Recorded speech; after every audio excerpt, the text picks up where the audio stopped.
Antony Blinken ने आतंकवाद पर देशों की रिपोर्ट 2020 जारी की है। इस मौके पर उन्होंने कहा कि भारत संयुक्त राष्ट्र सुरक्षा परिषद के प्रस्ताव UNSCR 2309 को और हवाई अड्डों पर सामान की अनिवार्य डुअल स्क्रीन एक्सरे से जांच क्रियान्वित करने में अमेरिका से साझेदारी कर रहा है। जी हां, संयुक्त राष्ट्र सुरक्षा परिषद प्रस्ताव 2309 सरकारों से नागरिकों की हवाई यात्रा के दौरान सुरक्षा को सुनिश्चित करने का आश्वासन देता है।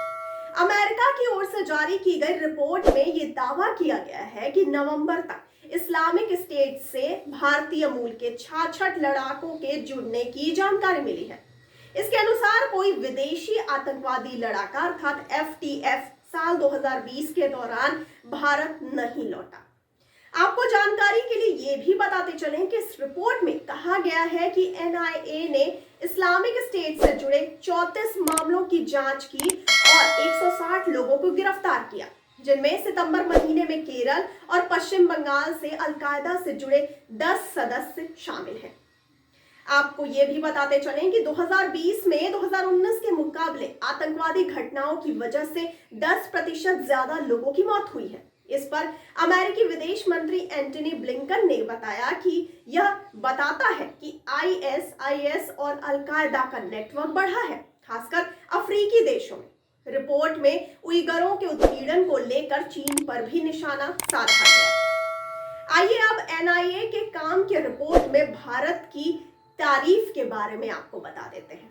भारत अमेरिका सहयोग को रेखांकित करते हुए रिपोर्ट में कहा गया है कि अमेरिका भारत सरकार के साथ रणनीतिक साझेदारी को बढ़ाना जारी रखेगा, जिसमें द्विपक्षीय संबंधों के जरिए जैसे 17वें आतंकवाद रोधी संयुक्त कार्यबल, अक्टूबर में तीसरा 2+2 मंत्री स्तरीय वार्ता शामिल है।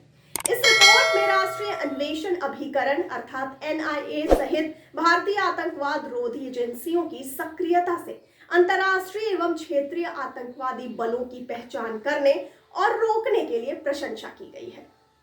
आइए अब आपको बताते हैं कि पाकिस्तान की सरजमी से भारत को कैसे निशाना बना रहे हैं आतंकी। जी हां, इस रिपोर्ट में कहा गया है कि भारत को निशाना बना रहे आतंकवादी समूहों ने पाकिस्तानी सरजमी से अपनी गतिविधियों को अंजाम देना जारी रखा है। पाकिस्तान ने जैश-ए-मोहम्मद संस्थापक और संयुक्त राष्ट्र द्वारा घोषित आतंकवादी मसूद अजहर तथा 2008 मुंबई हमले के प्रोजेक्ट मैनेजर साजिद मीर समेत अन्य आतंकवादियों के खिलाफ भी कार्रवाई नहीं की है। आइए अब जान लेते हैं कि अमेरिका और भारत ने मिलकर कई आतंकी खतरों को किस तरह से टाला है। रिपोर्ट में ये बताया गया है कि भारत आतंकवाद की जांच से संबंधित जानकारियों के लिए अमेरिकी अपील पर जवाब देता है। पिछले 2 सालों में दोनों देशों की कोशिशों से कई आतंकी खतरों को टाला जा सका है। ये भी बताया गया है कि भारतीय अधिकारी आतंकी भर्ती, हिंसा, धार्मिक तनाव और कट्टरपंथ को लेकर इंटरनेट के इस्तेमाल को लेकर चिंतित है। तो आपका इस पूरी बात पर क्या कहना है? अपनी राय और प्रतिक्रिया हम तक जरूर पहुंचाइए कमेंट बॉक्स में कमेंट करके।